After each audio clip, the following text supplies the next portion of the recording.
Hello YouTube, this is Morgan, Airspeed Prime here at my next Korra video, and what this is going to be is basically just my final preview predictions for the Legend of Korra Book 2 Spirit. So, you know, really all that's left with Korra is for the show to actually come out. But I want to get my thoughts out there, my predictions out there, beforehand, just so you know I can go back and look at like stuff I got wrong, stuff I got right, and so on. So yeah, just fix the light so there's not too much sun shining in. But yeah, this basically is based off. The reason I'm doing this is because I just put up a new post on the site, AvatarTheLastAirbenderOnline.com, and it's basically something very similar to this, just in written format. It's one of my editorials I do for the site, all about my predictions for book 2. So I'm kind of just going to run through it in a similar format in terms of like the way I covered it in the post, and you'll follow along. I'll say some different stuff and so on. The link is in the description, as I said. So yeah, let's get into this. Korra Book 2 Spirits. First of all, I just want to say I'm really excited for it. More so than basically any other book of Avatar or Korra ever. You know, obviously the probably one before this that I was most excited for was Book 3, Fire, because there was such a long wait for that, and it was going to be the last season of Avatar, and all this stuff we were expecting to happen because it was this story that built up over the first 2 seasons, and this was going to be the last one.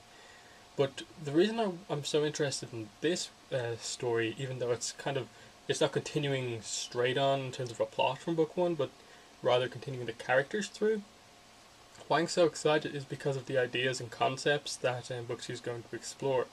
It's actually called Spirits, so we're going to get a lot of spirit stuff, which, as you've probably seen from my channel, is some of my most favourite Avatar things to talk about. I love talking about spirits, spirit world, avatars, first avatar, origins of bending, and all this sort of stuff. And that's the sort of stuff that this is going to touch upon.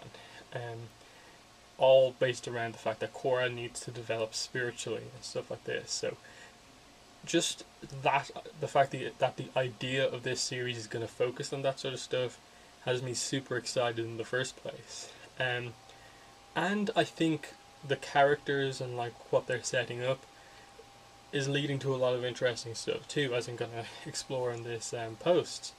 I'll actually start with Korra as a character. Now, obviously, her big development in book 1 was around her learning airbending, learning patience, and I suppose getting that start on the spiritual connection. What's going to happen in book 2 is going to focus on more the fact that she basically thinks she's a fully realized avatar in the book. In book 2, I think that's the way it's going to start off, because she knows all 4 elements. She can use the avatar stage effortlessly, but she hasn't gone into the spirit world yet. She's had a few like visions, connections to Aang and stuff like that, but she's never gone into the spirit world, and she doesn't really have a respect for that spiritual side of things. So that's definitely an interesting thing for me, just to see how they go about exploring her spiritual side through her uncle Unalak being a spiritual person, and obviously Tenzin's there, he's spiritual too. And I suppose the main thing being, what exactly makes her need to go into the spirit world? We see in the trailers that herself and Jinora go into the spirit world together, but what's the lead up to that? It kind of makes sense that she would go there, but it seems like spirits are invading the physical world. So to me that kind of hints at she's going to try and take on the spirits with brute force and stuff like this. It doesn't work, and has to try and figure out a solution by going into the spirit world.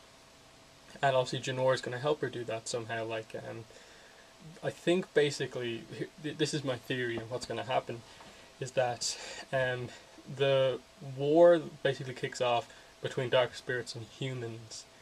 I think Unalak is going to have something to do with this kicking off, because he seems to have some sort of thing about spirituality and the fact that the southern tribes aren't spiritual anymore. So I think he's going to kick off something like that, and maybe he'll control the spirits against his brother Tonrock, who's leading the human forces.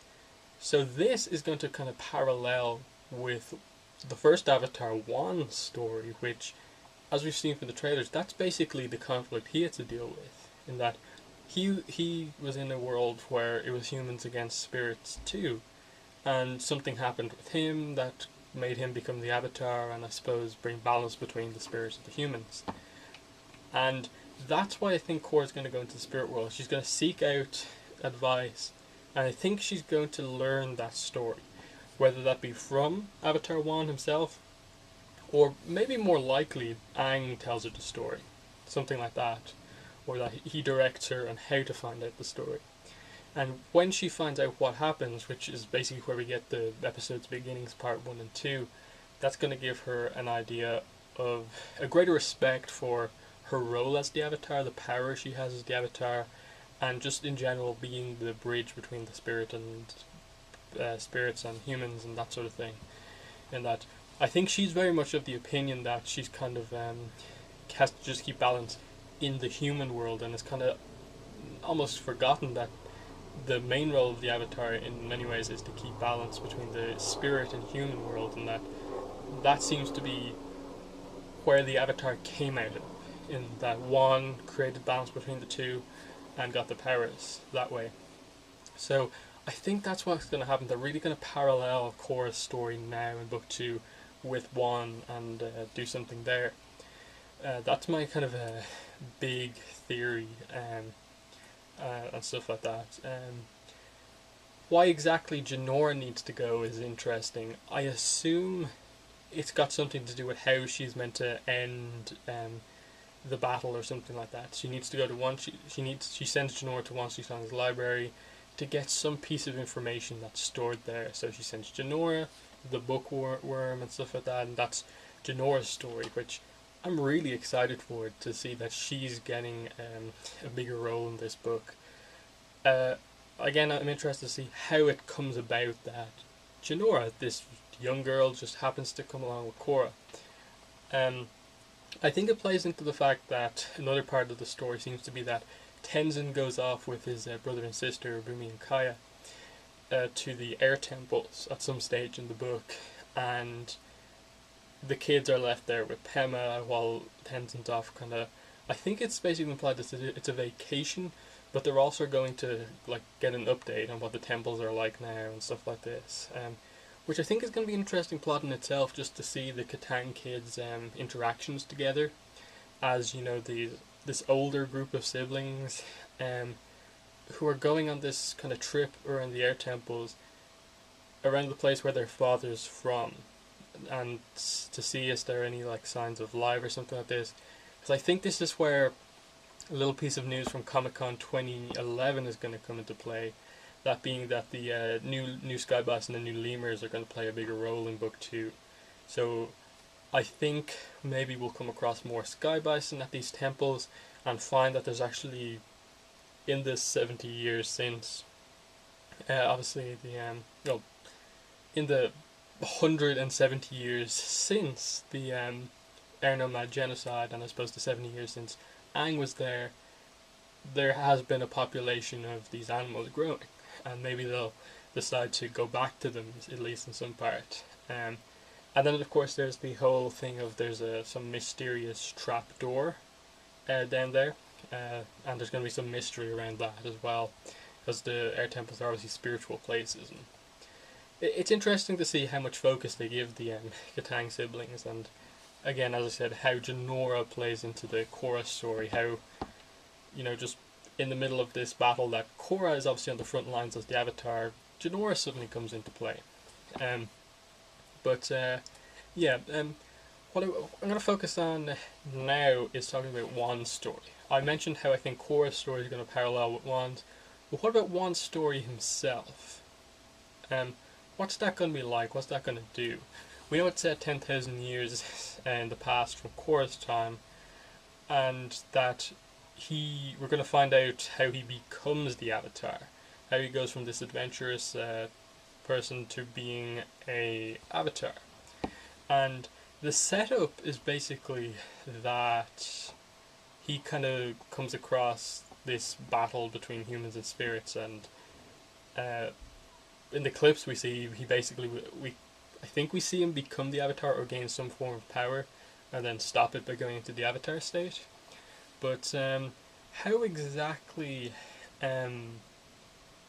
it comes into play that this one person is the person chosen to be the first of this long line of avatars, and that makes me interested for one as a character, just to see what makes him so special. Why was he specifically chosen from anyone else in the world to be the first avatar?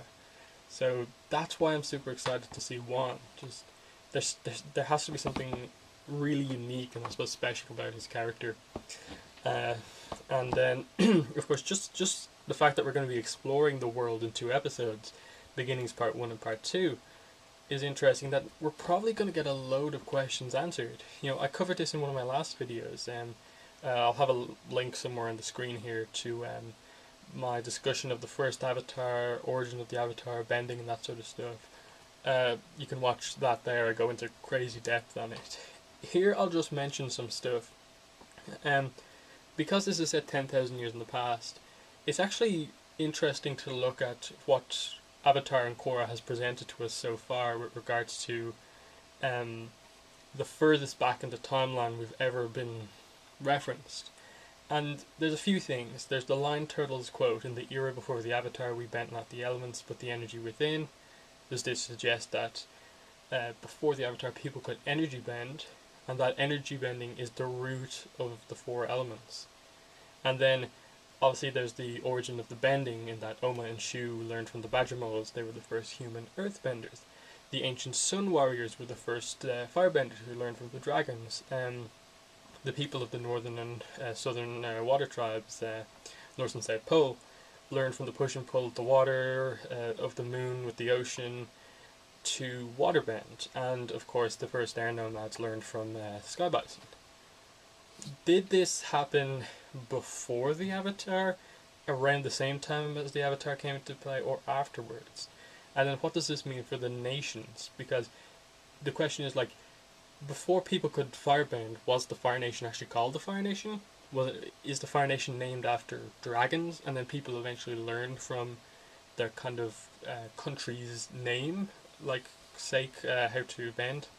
Or was the world more kind of one place, basically just separated under a different name? And Juan himself, is he a bender? What bender is he for? What type of bender is he? Where is he originally from? Or does the Avatar actually begin with someone who's kind of not really related to a nation, and from there the cycle begins? And stuff like this. There's a ton of questions that them just exploring the world 10,000 years ago are going to answer, just because the world's going to be so different in that time that them just being there will answer questions. So I'm super excited for the Juan side of the story. So I'll get into Bolin and Asami now. They appear to be having this story where they're kind of together on their story. They individually seem to be getting their own arcs, but they're kind of in the same places, basically. It seems to be that Asami takes Bolin as backup on her business meetings as she tries to get Future Industries back into the spotlight, and basically make up for the fact that Hiroshi has ruined the company's name. And she takes Bolin along for backup because she's nervous about this, and is obviously lacking a bit of confidence because of some of the bad stuff that happened to her at the end of book 1, and obviously struggling with the company. Now, Bolin, we kind of have had confirmed that his story is going to focus on him finding his path, finding what he's meant to do and stuff like this. If you've seen the trailer for episode 1, you'll see that Mako and Korra aren't on the pro bending team. So that's not his path anymore because he can't find any teammates. So what's he going to do? Mako's a cop now, Korra's the Avatar. Well, what's his role? Is he going to find a place in the business world? And then while all this is happening, he seems to be having a romance plot with Eska. He has some sort of a friendship with Varric, who's Asami's business partner, and just some very interesting stuff. I think PJ Byrne talked about a loss of innocence arc, so he's going to go through something kind of like emotional that will take away some of that innocence, which is, while that's going to be kind of sad to see as such an interesting, funny character, overall I think it's going to help him as a character just to become that more serious thing that people are looking for, a bit more serious development with Bolin. And then Asami, her plot seems to be very business focused, but there definitely seems to be some form of a twist in there, because Varric, his bio mentions that he's rumored to have underworld dealings with, I think, gangs or something like that. So is the business deal with Varric going to backfire on her and make the company in a worse position?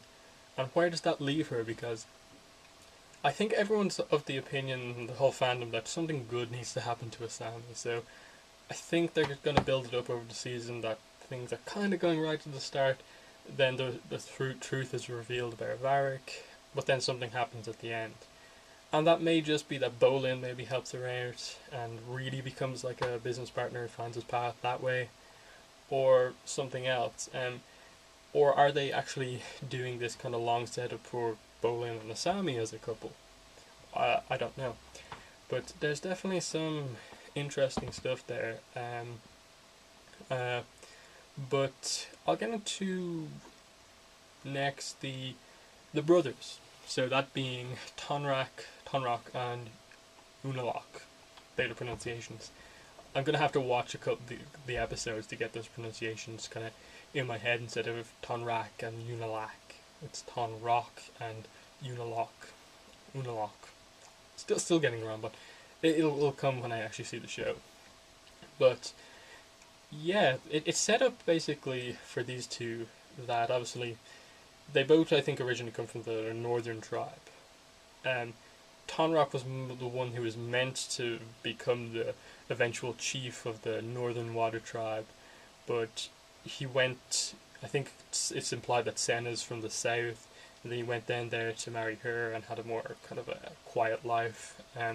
While Unalak eventually became the chief of the Northern Tribe and also became the chief of the Southern Tribe as well. So how did that happen? There's obviously their flashback. There's going to be flashbacks. That's confirmed. I'm just wondering, are they really going to explain the whole how there's one chief for the north and the south at the same time? But I like the setup they're doing on this brother relationship, and that the two clearly are at odds with each other over a lot of things. So then it's obviously all in the bio as well. It's mentioned that the two are basically going to go to war against each other, which links up with the fact that we kind of have confirmed that episode 3 and 4 are going to be called Civil War Parts 1 and 2. That makes sense. But how does the war take place? What eventually leads these brothers from just a conflict over Korra and who her spiritual teacher is to out and out war? I think this is where, it comes into play. How big of what type of a character is Unalak? Is he going to be the villain? Are they just setting him up kind of as a villain because he's going against some of the hero characters, but he's not really doing anything that bad? I think what he's going to end up being is initially presented as the villain, that he's behind it all, but then it eventually comes into play that he's not in control of that much at all, and that there's a bigger force at play here. But at the same time, he could be the main villain of the thing as well. Obviously, he's kind of manipulating to get into Korra's head that he should be her teacher instead of Tenzin, and I think what they're going for is that he needs to use Korra to unleash more spirits, because we know spirits attack before any of this happens in episode 1. So I think he needs Korra to kind of create this pathway for spirits to kind of really pile into the human world. And I think after this we're going to see obviously Korra go away from her uncle and try and end this conflict. And ultimately, I think the conflict is going to be Unalaq leading spirits into battle against his brother, who's leading humans. And this is where the contrast comes into play, but similarity comes into play between Korra's situation here, where she's in the middle of her father and uncle, but it's also this same conflict as Wan's time, which is spirits versus humans, and that's where she goes into the spirit world to get advice on how to end the conflict. So I'm kind of pretty confident that something along those lines is going to happen, but at the same time, it's almost too obvious that Unalaq is just the whole villain of the thing. But yeah, I'm just really, really excited for what they do with Unalaq's story, because Unalaq and Wan are my two most anticipated new characters in the book. So very interested to see how exactly they go about doing his character. But there's a few other things I want to mention. That being some of the other characters that I haven't talked about. And it's just that I don't really know what they're going to do with them. The first one is Mako. Again, I'll say it again. I don't dislike Mako. I actually quite liked him. I don't really get a lot of the hate that he gets from the book, from book one. So I've no problem with anything that he's done so far. But I don't really know where he's going in book two. He's obviously a cop now, but that doesn't seem to be his arc in book two. It seems to me that he's kind of almost taking a break to go hang out with Korra, his girlfriend. And that they're actually going to have time to develop that relationship now that they're kind of all together. But what's his character arc? Is he just going to be kind of Korra's boyfriend and kind of support her, help her? Or does he have something more to himself? I'm kind of thinking that his role is going to be something like protecting Korra and Janora's bodies while they're in the spirit world, because we know they obviously have to meditate, and then their spirit kind of comes out of their body, and their bodies are kind of left helpless. So I'm thinking maybe himself and his brother have that sort of a role, and we see in one of the trailers they kind of himself and Bolin jump through a portal, maybe to the spirit world, or it's just like a teleporter or something like that. That they may eventually end up in the spirit world too. But there's no clear arc really set out for him based on the clips we've seen so far, apart from the fact that they're going to explore the Makora relationship and something else. Eska and Desna, also Unalaq's kids, Korra's cousins. Eska seems to be kind of placed in this situation where she is having this romance plot with Bolin, and it's kind of odd. But it does seem to be played for laughs for the most part, so I'm not exactly sure where they're going with it. Are these two going to have a more serious plot, or are they just there to kind of play off Bolin, so Bolin's not just the only one there for kind of comedic purposes? Especially if Unalaq does turn out to be the villain. How's that going to affect these two? That could be where their characters really come into play. Like, do they side with their father or not? Because we see them in action in the trailers, in that we know they're powerful benders. We see them like surfing down a mountain on ice. We see them surfing across water on ice as well. So what exactly happens? And there's obviously they don't seem to like Korra. I think that's said in their bio, or at least they just consider her one of those rubes from the south. So again, that the conflict there, do they side with their father or their cousin, who they don't really like that much? Then there's the rest of the Airbender family: Ikki, Milo, Pema, and Rohan. Tenzin's away with his siblings. Janora has the plot with Korra, but what about the rest of them? I think you can basically instantly take Pema and Rohan out of more or less any sort of big plot, because Rohan is 6 months old, he needs his mother to kind of protect him, that sort of stuff, so I don't think she's going to play much of a role. But Ikki and Milo, I think, could play a role somewhere, because we've seen them in action in book one, and they're actually really powerful benders, but they're still very young. They're under 10, I think. But what exactly are they going to do with them apart from have them just be on Air Temple Island when a lot of the stuff seems to happen on the southern water tribe, and their father's away, and so I'm kind of a bit worried that we won't really see them at all. But at the same time, if there's a good explanation for them not being in the show that much, I'm fine with that too. But I would like to get some more Milo Iki moments. But they're interesting. Um, Now I think I'll end it with just some of my crazy speculations. Basically, these are theories that aren't really based on anything we know about Korra. They're based on maybe other stuff, or just stuff that I'd like to see happen. Um, I have two main ones. The first one is that I think the Mother of Faces, or Ko, the Face Stealer, will appear at some stage in Book 2. Now, the reason I'm saying or is because I don't think we'll see both of them. The reason I think the Mother of Faces, who's obviously from The Search, part 2 and 3, the reason I think she could appear is because any time Mike Bryan and Jean Wen Yang have been in an interview, they've always talked about the fact that Book 2 was being developed at the same time as they were kind of working on The Search, and that they worked well together because there was a spiritual aspect in both. So I almost get the sense that the big spirit introduced in The Search, Mother of Faces, appears at some stage in Korra because there's a lot of links in these books to Korra. So that's what I'm thinking, that could be linked in.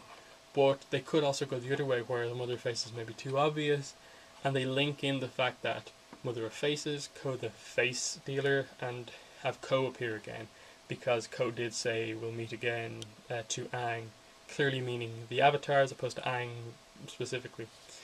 So I have a feeling that will happen because we have Wan Shi Tong, and realistically the other fan favourite spirits are Hei Bai and Ko.